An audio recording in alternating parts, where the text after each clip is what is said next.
So, uh, speaking of oh Jesus, that was a fly.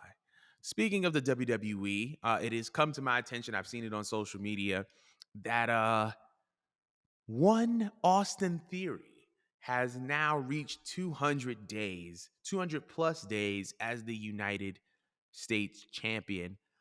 And it was brought to my attention like, how has his reign been? I don't think it's been good. And the funny part about it is that usually heels are the people that give the championship prestige, right?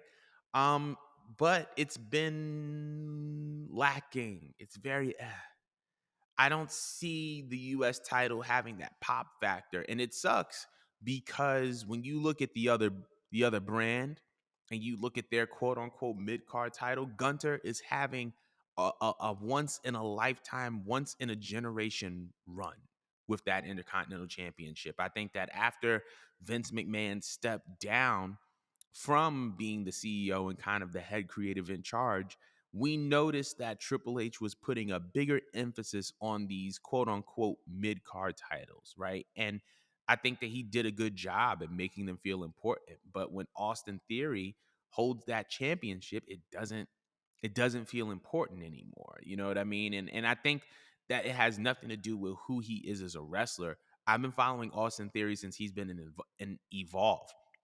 He's always been great in the ring. He has a great look. I feel like he can even speak on the mic, but I feel like, Cena kind of said it best. We don't know who Austin Theory is. Like, I don't believe Austin Theory when he talks. And I feel like one of the things that we have to figure out, or that he has to figure out, is who is Austin Theory? Who is this modern version of Austin Theory? And how can that translate into the WWE audience?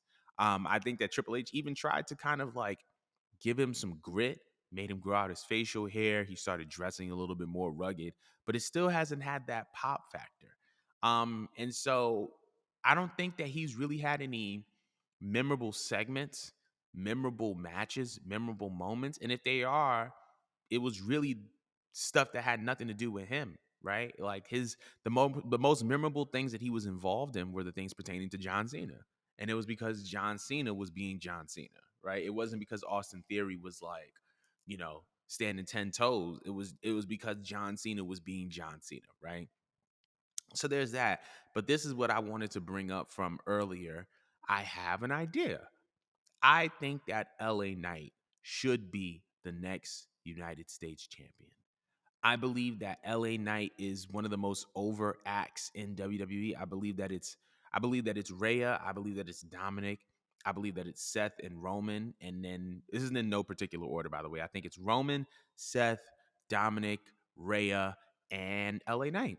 I think those are the most popular acts in WWE at the moment. And I feel like they need to capitalize off of LA Knight's momentum. And I feel like they need to have him win the United States Championship potentially at SummerSlam.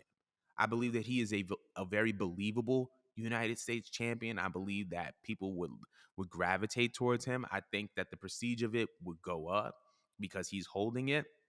I also think it's just his time to hold some gold. And if he's not going to win the Money in the Bank ladder match, which is fine, right? If he's not going to win the Money in the Bank ladder match, he should at least be the United States champion. Especially, I feel like he would be a good foil. I would say like good foil, or like a good kind of like other end of the spectrum to kind of contrast what Gunter is doing with the Intercontinental Championship. But I want to know what y'all think. How do you believe that Austin Theory's reign as the United States champion has been? And should LA Knight be the next US champ? But we're going to be moving right along.